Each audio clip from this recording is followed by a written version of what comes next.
Okay, picture this. It's 2 a.m. You're completely exhausted. Your body is just begging for rest, but your mind? Your mind is running a full-on marathon. You're just staring at the ceiling, stuck in that maddening paradox of modern life, feeling totally tired but at the same time completely and utterly wired.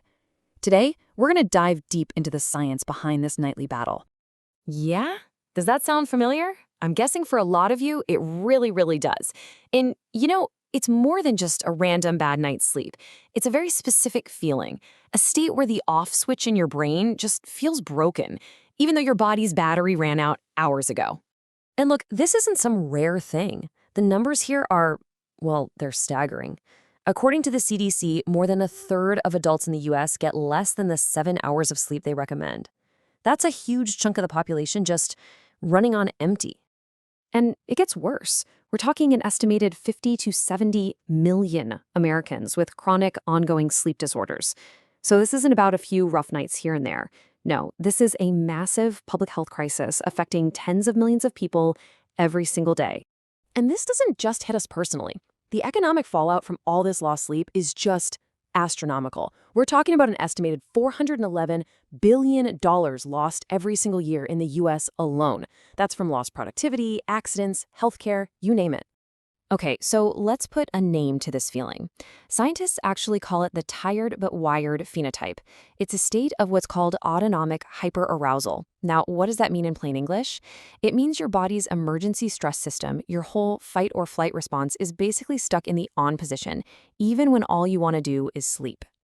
To really get what's happening, I want you to think about it like a war that's being fought inside your brain every single night.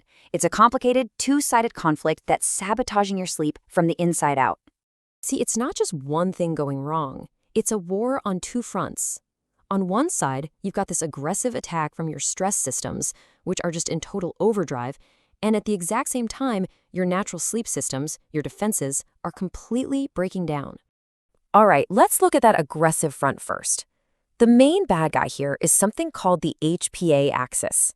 You can think of it as the central command for your entire stress response. And when it gets out of whack or dysregulated, it just starts sending all the wrong signals at the worst possible times. So here's the absolute key. Cortisol, the famous stress hormone, is supposed to be highest in the morning. That's what wakes you up. And then it should be at its lowest point at night so you can sleep. But when you're tired but wired, your cortisol levels are staying sky high into the evening, pretty much keeping your brain's alarm system blaring all night long. Now let's flip to the other side of this battle, the defensive breakdown. So while cortisol is on the attack, our main defense, the sleep hormone melatonin, is being suppressed. Its ability to be produced is being actively sabotaged by our environment and, get this, by our own body chemistry. And this is where you see the perfect storm, this vicious cycle. The blue light from our phones, our TVs, our laptops, it tricks our brain into thinking it's still daytime, so it just slams the brakes on melatonin production. And what's worse, that high cortisol from the aggressive front also directly blocks melatonin from being made. You just can't win. So if your own biology is at war with itself, how in the world do you call a truce? Well, the answer isn't about brute force. It's about a smart, strategic intervention. It's about becoming a kind of architect for your own sleep. For a long time, the answer was just prescription sleeping pills, these so-called Z-drugs. But what we're learning is that these things often act like a sledgehammer. Yeah, they can knock you unconscious, but they don't actually guide you into natural, healthy sleep. In fact, they can suppress the most important restorative deep sleep stages, which is why you can feel so groggy the next day. So, this problem has led scientists to look for something they call a sleep architect. Now, this isn't a sedative. It's something that helps your brain rebuild its natural sleep patterns, allowing those crucial sleep stages to unfold exactly like they're supposed to. And one of the most exciting candidates for this job is a special form of magnesium called magnesium glycinate. The reason it's getting so much attention as a sleep architect is because it doesn't just do one thing. It has this really sophisticated three-pronged strategy that directly takes on that two-front war we were just talking about. Okay, first, it bolsters your defenses. It boosts the effect of a neurotransmitter called GABA. The easiest way to think of GABA is as your brain's primary calm down and be quiet signal. So by amplifying that signal, magnesium helps quiet all that mental chatter and helps you actually fall asleep faster. Second, it stops your brain from getting too revved up in the first place. It works as a sort of gatekeeper on something called an NMDA receptor, which gets your brain all excited. By blocking it, it helps prevent those awful moments where you just snap awake at 3 a.m. for no reason, and your mind starts racing all over again. And finally, it goes right after that aggressive front. Magnesium glycinate has been shown to help recalibrate that overactive HPA axis we talked about. It actually helps lower that nighttime cortisol, which basically turns down the volume on that internal alarm system that's been keeping you up all night. Now, this is where it gets really, really interesting. This whole pattern of brain hyperarousal, it isn't just a problem when your head hits the pillow. New research is showing that this exact same mechanism could be at the very heart of chronic daytime fatigue.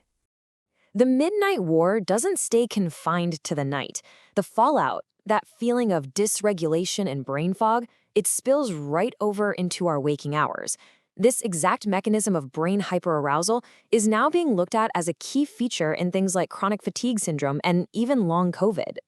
And check out this quote from a recent study. I think it's so powerful.